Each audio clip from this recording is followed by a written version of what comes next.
chairmen, as they're commonly referred to. Some of the CSs we saw recently appointed, Mutahi Kagwe, Liki Nyanjui. There's no problem whether Uhuru had a hand or no hand. To me, is irrelevant. And he's a Kenyan. If he proposes some people to be appointed and they are appointed, so be it. What is important for us, especially for the mountain, is that those appointments amounted to nothing, because they were meant to pacify the region that is very unhappy with the President William Ruto for deceiving them, for mismanaging the economy, and for destroying leaders in the region. And immediately they were appointed, there was a saying among our people that even if you revive Mwai Kibaki, Jomo Kenyatta, and Dedan Kimathi, nothing would change.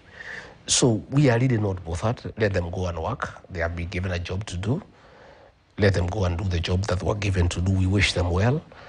If they can make a change and people of Kenya are better off than they were before they were appointed, we appreciate. They are our sons. Right. And we don't have a problem with that. Okay. Yeah. Why the delay in forming your political party? Because going by your own timelines, we were supposed to have that launch early this year. It was pushed, and now we expect that launch in May. Are you having challenges in registering? No challenges at all. Yeah. I had, when I left office, the people of my region felt that we needed to consult on the way forward, because as a community, we felt very bad. The community felt totally misused by President William Ruto. They felt deceived, and we needed to consult extensively. And as their leader, they asked me to do that consultation. And I did a lot of consultation, the whole of November, the whole of December. I had hoped that I would have completed the consultations, but I hadn't by the end of December. Very many people still wanted to come and see me. You have seen even in the whole of January and February, they have been coming. Again, when we started the consultations, I had thought it would be a Mount Kenya affair, but I had not appreciated the interest my leadership had created in the country.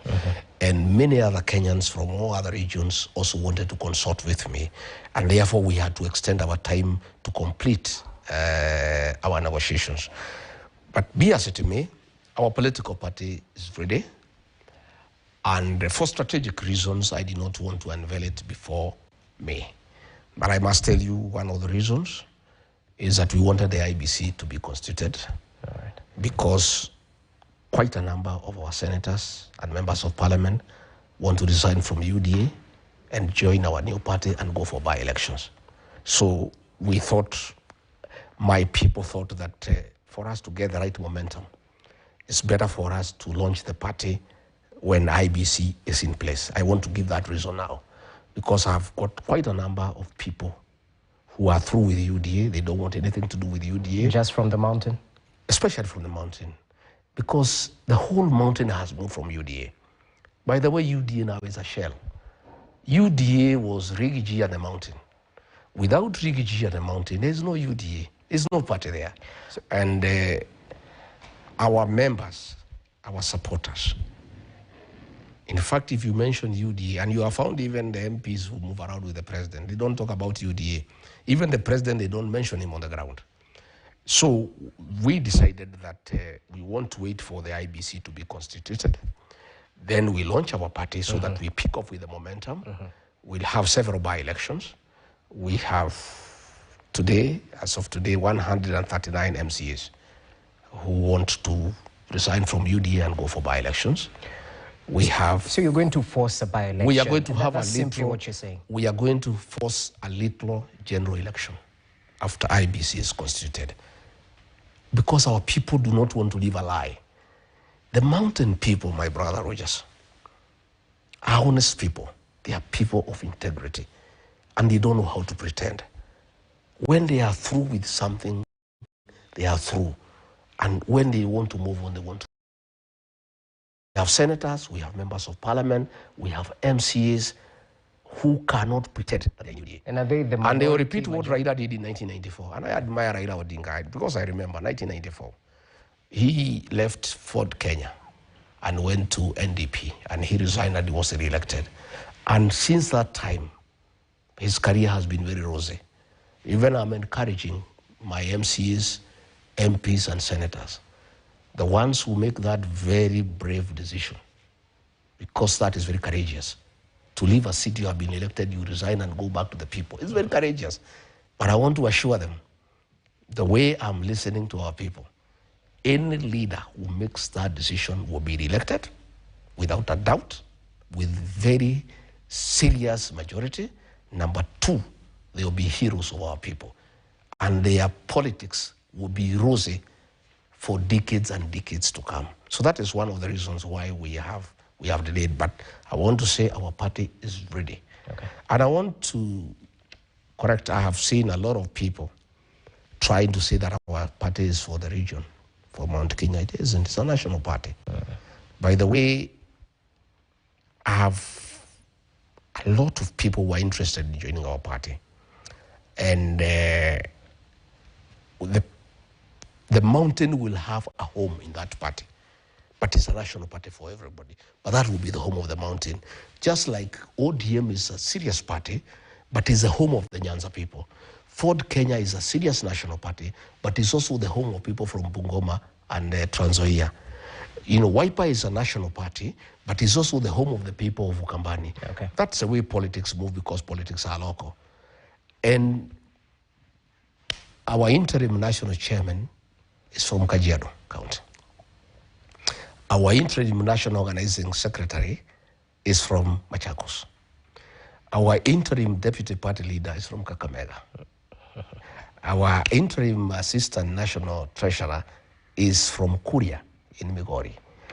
Ours is a serious national party. I'm the party leader. Okay. It's a serious national party, yeah, but it's the home of the mountain, and that brings in serious numbers, which is good for the party. Because the mountain, you know, we have 6-7 million voters, so it's good for the party to have a base that is strong as part of the national movement. But we have very serious movement. We have very serious following in Kajiado, in Narok, in Samburu, okay, in Kakamega, in Kisii. We are a serious national party. But then tell me this, have you thought of the implications on the taxpayer if you instigate a by-election? Isn't that a selfish move? It's not selfish at all. We just have to be honest. We don't want to pretend to belong where we don't feel comfortable. President William Ruto has hatched a plot to finish us as a people, to destroy our leaders, to destroy our businesses. We cannot pretend. The other day, he chased away our chairman of committees in the Senate and replaced them with ODM people. How do we then pretend? How does the senator of Nyandarua, who was a chairman of a committee, has been removed and replaced somebody from UDM, pretend that he loves UDA? So to hell with the taxpayers because of these leaders. There are many other things that money is being spent, and probably it is not a priority. Okay. So we are saying we need to fix our politics. There is no way you are going to chase away people who got you elected on UDA party and expect them to remain there to support you. They will not. Those people will move on and they'll go for a by-election and they'll be elected. They'll come back to parliament on another party that respects them. But you cannot mistreat people. You mistreat them. You treat them like rubbish, like toilet paper. They helped you be president.